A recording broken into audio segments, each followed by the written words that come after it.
Huge victory then for Burnley. They'd gone, 7 games without a victory at Turf Moor, and they were looking to avoid becoming the first side in Football League history, so that obviously encompasses all 4 top divisions in English football, to have lost their first 4 games. And what a way did they avoid that, getting off to a perfect start through Jay Rodriguez's goal, which was 30 seconds, something like that, into the first game. It came straight from the kickoff. The Burnley kicker James Trafford hit it long, and it eventually fell to Charlie Taylor, put the cross in, and there was Jay Rodriguez to head it in. A brilliant start for them, and they just went on and built from that. And Sheffield United, Cass, as a result of that defeat, have now fallen to the bottom of the table as Burnley have moved 1 place above them. It was we talked about the Newcastle-Manchester United game. This similar was so one-sided as well. Yeah.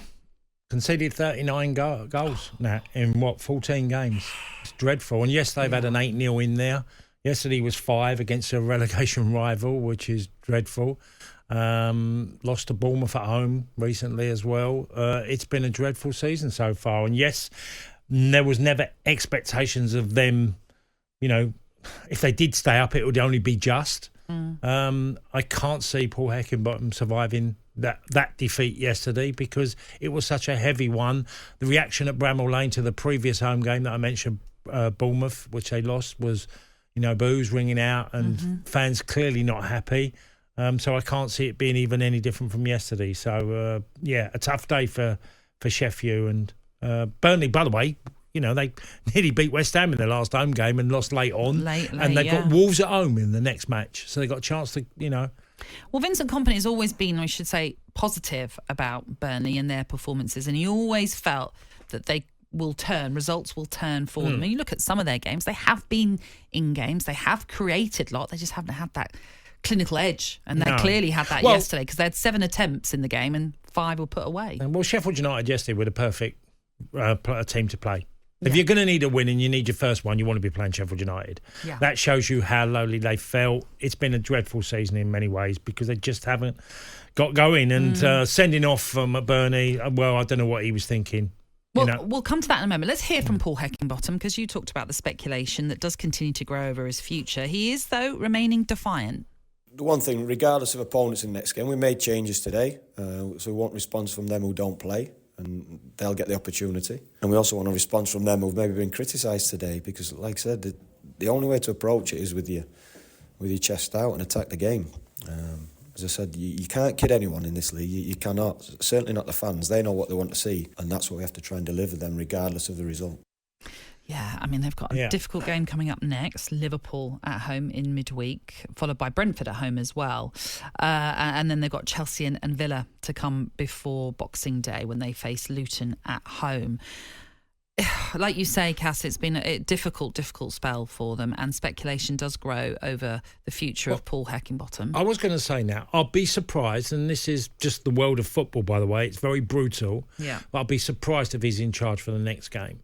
I wouldn't be. The way football is run, the decisions that they think about and when they make them sometimes have no logic and sense, because they can have games thick and fast, but owners just go with it. Well, it's the manner of a defeat, isn't it, as well? And this one was such it's a rival low blow for them. You're playing a team that is going to, you're going to be battling with to stay up. Yeah. And then you lose 5-0. Yeah. So then you go, well, what is needed? What chance have we got? And a new manager is sometimes, and it doesn't always work, of course it doesn't, but is someone fresh, new spring in their step, players reacting differently, training, and some players who have been left out can be playing, have that chance, that opportunity.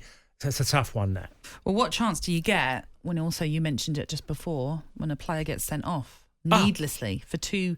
I mean, it should have been sent off on the first one. Well, I was going to say, so there were 2 kind of. First one is a definite elbow on Darragh O'Shea. This is Ollie McBurney. He was given a yellow for that one, and not long after, he does a very similar thing on exactly the same player, and it gets a second yellow and therefore a red.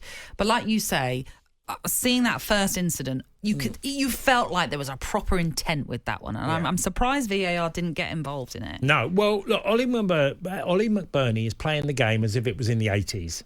Okay, that's how he's playing his game, by yesterday's challenges, because the second one was at worst a yellow. The first one was a straight red because every intent there is that you can see by here way. Don't get me wrong, I've been there myself. I've done it myself now. I've elbowed opponents. At that time and that period of the game, many centre halves and many centre forwards would leave their elbows on somebody.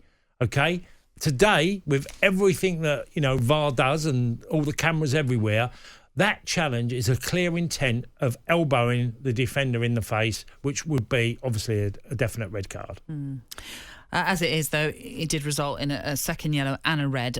Ill discipline comes that. When you're losing games, you can look at McBurney's scored 2 goals this year and he's got 2 sending offs. I was going to say that's his second red of the season. It didn't help matters, proved costly in the end because obviously Sheffield United went down to 10 and they then went on to concede a further 3 goals in what turned out to be a hammering by Burnley over Sheffield United.